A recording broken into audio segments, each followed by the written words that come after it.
আসসালামু আলাইকুম। সকালবেলা ভোরে ফজরের নামাজের পরে সাইকেল নিয়ে ঘুরতে গিয়েছিলাম ফটিকছড়ির রাঙ্গামাটিয়া ইউনিয়নের রাবার বাগানের দিকে। তো যেতে যেতে পথে এই একটা সুন্দর জায়গা দেখা পেলাম, সেজন্য সাইকেল থেকে নেমে একটু করে ভিডিও করলাম। এরপরে চলে গেলাম সেই রাঙ্গামাটিয়া রাবার বাগানে। ওখানে আসলে গাছের শিকড়গুলো অনেক মোটা ছিল, যে কারণে সাইকেল চালানো যাচ্ছিল না, কিন্তু ভিউগুলা মাশাল্লাহ এত সুন্দর। গ্রামের সকালগুলো কেমন হয়, যারা গ্রামে থাকেন ওনারা জানবেন। মানে অনেক সুন্দর লাগে আসলে যখন মানে ফ্রেশ এয়ার থাকে, এরপর সব দিকে একদম নিশ্চুপ একটা নীরবতার ভেতর শুধু প্রকৃতির মাঝে থাকা পাখিদের ডাক। তো আমরা রাবার বাগানে গিয়েছিলাম। এখানে রাবার গাছ থেকে রাবারের যে কাঁচামাল, রস, রাবারের রস পড়ছিল, এর একটু ভিডিও নিলাম। এরপরে দেখলাম একজন বাগানে কাজ করে কর্মচারী, উনি আমাদেরকে দেখে একটু অবাক হলেন। সচরাচর হয়তো বা তেমন কেউই আসে না এখানে।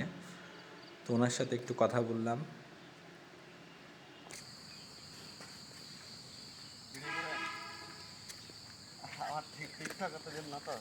আর অসুবিধা নেই, আমরা এমনি ভিডিও করতেছি। এগুলা বের হয়েছি সকালবেলা ব্যায়াম করতে সাইকেল নিয়ে। দেখে আসি এদিকে সুন্দর জায়গা।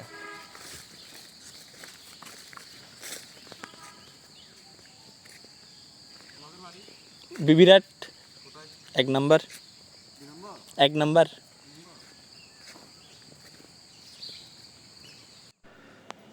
সো যেমনটা দেখছিলেন, উনি আসলে আমাদেরকে বলছিলেন যে রাতের বেলায় এখান থেকে, এই এলাকা থেকে নাকি অনেকগুলো গরু চুরি হয়েছে, অনেকগুলো ছোট ছোট ঘর থেকে এবং খামার থেকে। সো এই বিষয়টা উনি জানাচ্ছিলেন আমাদেরকে। তো আমরা হাঁটতে হাঁটতে অনেকটা রাবার বাগানের শেষের দিকে চলে গিয়েছিলাম।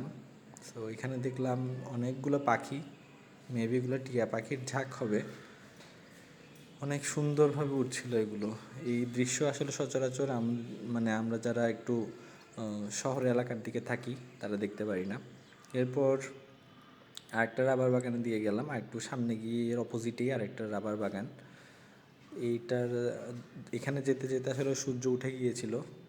তো যখন ভোরের প্রথম কিরণ গাছগুলো দিয়ে আসছিল, তখন এর ভিউটা আসলেই মানে অনেক বেশি স্বর্গীয় বলা যায়। মাশাআল্লাহ, আলহামদুলিল্লাহ, অনেক সুন্দর একটা জায়গা ছিল এবং কোনো মানুষজন তেমন একটা ছিল না, যে কারণে খুব ভালো লাগছিল, নিরিবিলি পরিবেশ। আমি আর সৈকত গিয়েছিলাম ঘুরতে। সো অনেক ভালো ছিল ট্যুরটা। দোয়া করবেন, দেখা হবে অন্য কোনো একটা ট্যুরে। সে পর্যন্ত আসসালামু আলাইকুম, আল্লাহ হাফেজ।